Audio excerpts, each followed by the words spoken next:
Speaking at the 30-day payment Imbizo, the Deputy Minister for Planning, Monitoring and Evaluation, Buti Manamela, encouraged youth of South Africa to be brave and take opportunities afforded by government to become entrepreneurs.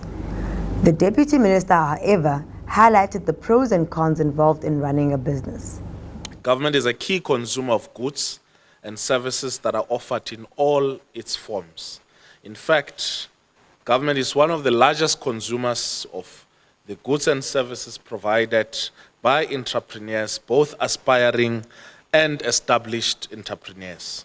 From pens to fill the litany of government forms, to vehicles that transport government services, to sophisticated computer equipment, to map out geospatial data, government consumes these services on a daily basis. Government is also reliant on a supply chain of professional, ethical and compliant vendors and service providers to offer high quality goods and services at affordable prices. Government's procurement system is reliant on these effective and efficient cycle progressing unhindered so that the work of government continues unimpeded. Of course, when there is a cog in the cycle, the system is not as effective as it can be. And when vendors and service providers are not paid on time, the effects of this action causes ripples in the system. This results in cash flow problems, inability to pay creditors, bad credit records, and unnecessary legal actions. Likewise, when the necessary paperwork is not submitted on time and compliance issues are compromised, government faces the arduous task of not spending its budget, not meeting its service delivery commitments, and not delivering value for public funds. Recognizing that the system can be more efficient and effective with particular regard to the 30-day payment period, Cabinet requested that DPME monitors this situation and regularly reports to Cabinet. You will hear from presenters on what action has been taken and how some government institutions have developed good practice in this area. We look forward to hearing from you on what else government can do to improve in this area, and also look forward in hearing your self-reflections on how to foster strong compliance for an effective procurement system.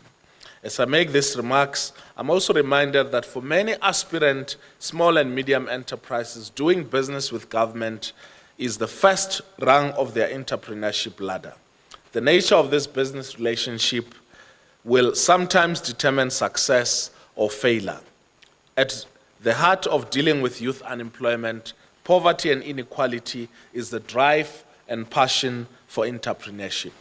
It is our responsibility to stimulate, drive and support entrepreneurship amongst young South Africans. In our National Youth Policy 2020, we noted the low levels of entrepreneurship uptake by South African youth when compared, for instance, to their BRICS counterparts or other middle-income developing countries. As a country, we need to do more to stimulate youth entrepreneurship, particularly encouraging young people who have never tried entrepreneurship to do so. And in that process, we will give young people a hand up. We need more young entrepreneurs. Entrepreneurship and small businesses are a mechanism to draw new entrants into the economy, strengthen inclusive growth, build the social economy, encourage solidarity to create large numbers of jobs. In our conversations with young people, we have learned that many young people view entrepreneurship as too risky an adventure. They fear that if they fail, they will end up with massive debt at a young age. They will end up with a negative credit record that will follow them as they transit into adulthood.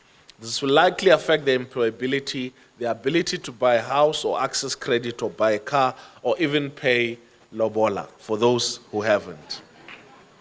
Taking these concerns into account, the NYDA introduced the grant program with the aim of stimulating entrepreneurship by getting young people to take a bite at it. The grant, which is exactly that, a grant, ranges from 1,000 to 100,000 rands and has not, does not have to be paid back. If they don't succeed, And of course, we want them to succeed. They will not have massive debt or negative credit record. And therefore, government takes the risk on behalf of the young people. And they can use the grant to establish their business, develop a track record, and use this to to access further business funding to grow their businesses. In the 2016-17 financial year, the NYDA's target is to assist 629 young people to pursue entrepreneurship. This, of course, is a drop in the ocean considering the demand out there. And a further 62,000 young people, aspiring and established entrepreneurs, will be assisted with business development services. The IDC has committed 4.5 billion rands over 5 years to support youth enterprise. And we have engaged with the IDC and the Department of Economic Development to ensure that they review the stringent regulations that have been put in place and imposed on young people who are applying for that fund. The evidence has shown us that building a pipeline of young entrepreneurs is important at all stages, from startup to small business development and then to economic growth. This pipeline must have the necessary business development support along the way. We will be engaging with the premiers of the different provinces in order, for instance, to expand their support for youth businesses. We're also working to unblocking the set-asides for procurement from youth as committed by the ruling party. And without this concomitant action, the pipeline, we believe, will remain fragile. So our dialogue is important today. Payment within 30 days may be the window of our discussion at this Imbizo. But building the pipeline of young entrepreneurs, stimulating small and medium enterprises, creating jobs, growing our economy, and realizing the vision of the National Development Plan 2030 is the view that we must fix.